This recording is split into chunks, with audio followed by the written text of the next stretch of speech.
कर्मों का फल हर किसी को भोगना ही पड़ता है। श्रीमद् भगवद गीता कर्म को प्रधान मानती है और यह सत्य है कि संसार में कर्म ही सब कुछ है। कर्म में ही आपका जीवन है। कर्म के कुछ सिद्धांत हैं जिनका पालन करने से आपके जीवन को दिशा मिलती है। हर सभ्यता और समाज में समय के अनुसार कर्म के छोटे बड़े और अच्छे बुरे की परिभाषा तय की जाती है। आपकी सोच आपके कर्म की पहली सीढ़ी होती है। संसार का हर मनुष्य सदा सर्वदा कर्म में ही लीन होता है तथा तदनुसार उसे उसका फल भी मिलता रहता है। यह सर्वविदित है कि जो प्रकृति के नियमों का पालन करता है वह परमात्मा के करीब माना जाता है। यदि परमात्मा भी मनुष्य के रूप में अवतरित होता है तो उसे भी उन सारे नियमों का पालन करना पड़ता है जो सामान्य मनुष्यों के लिए हैं। कर्म को पूजा मानते हुए जब हम राग द्वेष को मिटा देते हैं तब हमारा स्वभाव शुद्ध होता है। तब हमें पूरा विश्व एक परिवार दिखने लगता है। इस समय हमारा हर कर्म समाज के हित में ही होता है। श्रीमद् भगवद गीता कहती है कि कर्म किए बगैर हम एक क्षण भी नहीं रह सकते। कर्म हमारे अधीन है, उसका फल नहीं। महापुरुष और ज्ञानी जन हमेशा से कहते रहे हैं कि अच्छे कर्मों को करें और बुरे कर्मों का परित्याग करने में ही हमारी भलाई है। किसी संत से एक व्यक्ति ने पूछा कि आपके जीवन में इतनी शांति, प्रसन्नता और उल्लास कैसे है? इस पर संत ने मुस्कुराते हुए कहा था कि अपने कर्मों के प्रति यदि आप आज से ही सजग और सतर्क हो जाते हैं तो यह सब आप भी पा सकते हैं। सारा खेल कर्मों का है। हम कर्म अच्छा करते नहीं और फल बहुत अच्छा चाहते हैं। यह भला कैसे संभव होगा? अपना किया हुआ जो भी कुछ शुभ अशुभ कर्म है वह अवश्य ही भोगना पड़ता है। बिना भोगे तो सैकड़ों करोड़ों कल्पों के गुजरने पर भी कर्म नहीं टाल सकता। वाल्मीकि रामायण में वर्णित है कि एक बार भगवान श्री राम के दरबार में न्याय पाने के लिए एक कुत्ता पहुंच गया था। जब लक्ष्मण जी ने कुत्ते से पूछा कि क्या बात है, तो कुत्ते ने कहा कि मुझे भगवान श्री राम से न्याय चाहिए। भगवान श्री राम उपस्थित हुए और कुत्ते से पूछा कि बताओ कैसे आना हुआ। कुत्ते ने कहा कि प्रभु मैं खेत के मेड़ के बगल में लेटा था, तभी एक ब्राह्मण जो कि उस रास्ते से जा रहे थे मुझ पर अनावश्यक डंडे से प्रहार करके चोटिल किया है।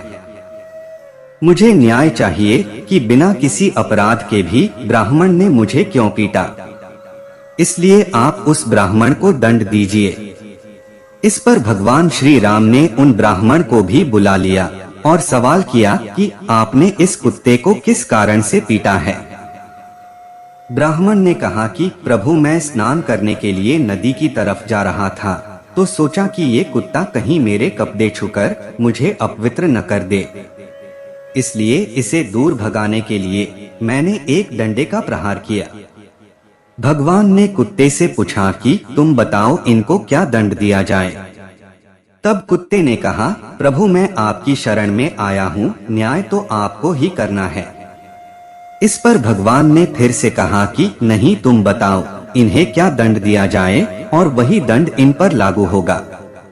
तब कुत्ते ने कहा कि इन ब्राह्मण को कालिंजर के एक मठ में मठाधीश बना दिया जाए। ये सुनकर वहां राज दरबार में उपस्थित सभी लोग अवाक रह गए, क्योंकि कालिंजर का वो मठ असीम वैभव, ऐश्वर्य और अकूट धन से समृद्ध था। उसका मठाधीश बनना गर्व की बात होती थी। तब भगवान राम ने पूछा कि तुम दंड दे रहे हो या मजाक कर रहे हो। तब कुत्ते ने भगवान श्री राम से कहा कि नहीं प्रभु मैं दंड दे रहा हूँ, क्योंकि पिछले योनि में मैं वहाँ का मठाधीश ही था, पर उस मठ में उपस्थित ऐश्वर्य, समृद्धि, अकूट धन ने मेरी बुद्धि भ्रष्ट कर दी। मुझे जो सत्य के प्रति कार्य करना था उसे न करके मैं गलत कर्मों में लिप्त रहने लगा और उसे ही जीवन का असली आनंद समझ बैठा, जिससे मेरे तप का तेज खत्म होने लगा और एक दिन मेरी मृत्यु भी हो गई। उसके बाद मुझे ये कुत्ते की योनि प्राप्त हुई है। मेरे कर्म इतने खराब हो गए थे कि दोबारा मनुष्य जन्म भी नहीं मिला। इसलिए प्रभु मैं जानता हूँ कि ये ब्राह्मण भी कालिंजर के मठ के मठाधीश होते ही ऐश्वर्य भोग में लग जाएंगे और इनका भी निश्चित रूप से तप का तेज खत्म हो जाएगा और ये भी मेरी तरह कुत्ता बन के द्वार द्वार घूमेंगे भोजन के लिए। कुत्ते के रहस्य भरी बातों को सुनकर सभी लोग आश्चर्य से भर गए। कर्म सिद्धांत का यह नियम है कि प्राणी जो भी कर्म करता है उसके फल को भोगने के लिए उसे दोबारा जन्म लेना पड़ता है, क्योंकि पूर्वकृत कर्म फल पूर्व जन्म में पूरा नहीं हो पाता है। अर्थात कुछ कर्म इस प्रकार के होते हैं जिनका फल इस जन्म में ही मिल जाता है और कुछ कर्म इस प्रकार के होते हैं जिनका फल इस जन्म में नहीं मिलता है। इसलिए अगला जन्म यानी पुनर्जन्म लेना पड़ता है।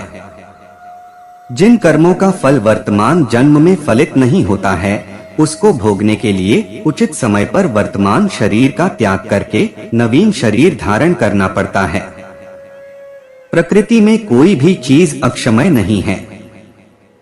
प्रकृति हमेशा अपना प्रभाव रखती है, सामने दिखाती है, उसे कोई रोक नहीं सकता। उसे अगर कोई रोक सकता है तो आपका शुभ कर्म ही। आपके द्वारा किए गए दुष्कर्म को रोकने का माध्यम आपके द्वारा किए गए शुभ कर्म ही हैं। और शुभ कर्म करने से ऐसे ही बड़े बड़े दुष्कर्म कट जाते हैं। तो दोस्तों स्पष्ट है कि आप अपने कर्मफल से नहीं बच सकते। आप जहां भी जाते हैं, जो कुछ भी करते हैं, आपके कर्म ही आपको शांतिपूर्वक देख रहे होते हैं। किसी भी दिन आपको आपके कर्म का फल पृथ्वी पर वहन करना ही होता है। तो दोस्तों उम्मीद करता हूँ कि आपको वीडियो पसंद आया होगा और आप हमारे चैनल पे नए हो तो लाइक, कमेंट और सब्सक्राइब जरूर करें। आपके एक लाइक से ही हम मोटिवेट होते हैं और हमें प्रेरणा मिलती है। धन्यवाद।